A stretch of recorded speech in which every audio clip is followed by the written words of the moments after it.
वचन, प्यारा वचन, ईशो मसीह का प्यारा वचन, पाव को दीप को राह को रोशन, ये है मसीह का प्यारा वचन, ये है वचन प्यारा। परमेश्वर के धन्य नाम की महिमा हो।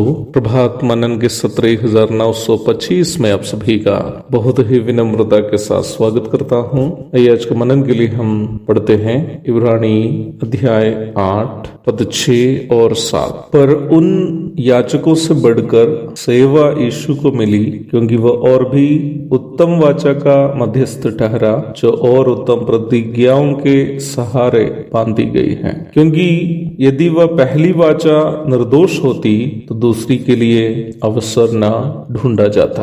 पढ़ी गई पद में बताई गई पहली वाचा न्याय व्यवस्था को दर्शाती है। न्याय व्यवस्था में क्या दोष था? न्याय व्यवस्था तो परमेश्वर ही दिया था ना, उसमें दोष या कमी कैसे हो सकती है? न्याय व्यवस्था भी परमेश्वर का आत्मा की प्रेरणा से रची गई है ना, उसमें कैसे कमी हो सकती है? परमेश्वर का वचन सिद्ध और परिपूर्ण है, परंतु मनुष्य की परिप्रेक्ष्य में जब देखा जाए, अर्थात पाप से प्रदूषित शरीर में वास करने वाला मनुष्य के लिए न्याय व्यवस्था की विधियों का पालन करना मुश्किल बात थी। रोमी 8:3। आसानी से समझने के लिए मैं एक उदाहरण बताना चाहता हूँ। 5 वर्ष के एक बच्चे को यदि एक बस या ट्रक के ड्राइविंग सीट में बिठाया जाए, क्या वो उसे चला पाएगा? कभी नहीं। क्या इसलिए कि बस या ट्रक खराब थी? नहीं, इसलिए कि 5 वर्ष का उस बच्चे में ये क्षमता नहीं है कि वो इतनी बड़ी बस या ट्रक चला पाए। उसकी वजह बस या ट्रक नहीं है, या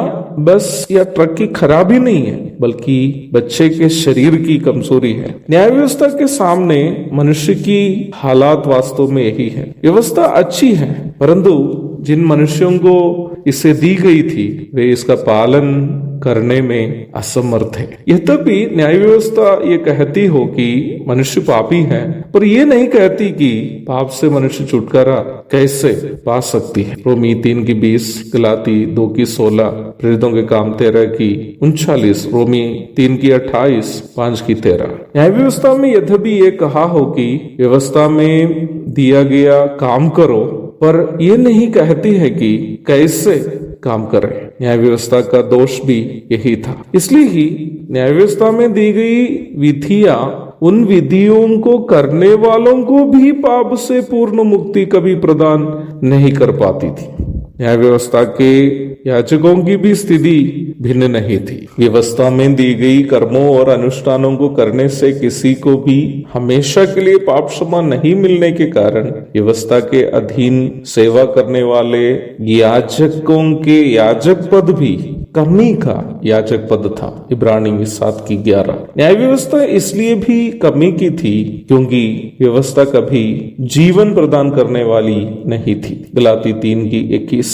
ये दुर्बल मनुष्यों को याजक बनाती थी। इब्रानी 5:2, 7:28। इसलिए लेखक कह रहा है कि न्याय व्यवस्था दुर्बल और निष्फल थी। इब्रानी 7:18। और पाप क्षमा प्रदान करने के लिए कभी भी न्याय व्यवस्था लाभकारी नहीं थी। इसलिए मनुष्यों के लिए एक नई वाचा की अनिवार्यता थी, और वह नई वाचा यीशु मसीह के द्वारा रची गई खून की वाचा थी। उसने अपने ही लहू बहाते हुए एक नई वाचा की रचना की है। न्याय व्यवस्था कहती है कि लहू बहाए बिना पाप क्षमा असंभव है, परंतु वो लहू जानवरों का लहू नहीं था। यीशु मसीह ने अपने ही लहू बहाते हुए एक नई वाचा की रचना की, जिससे पापी पूर्णता पवित्र ठहराया जाता है। इसलिए ही प्रभु यीशु मसीह हमारा उत्तम वाचा का मध्यस्थ है। एक और शुभ दिन की धन्य कामनाओं के साथ आज का मनन मैं यहाँ समाप्त करता हूँ। प्रभु आप सबको आशीष दे। आमीन।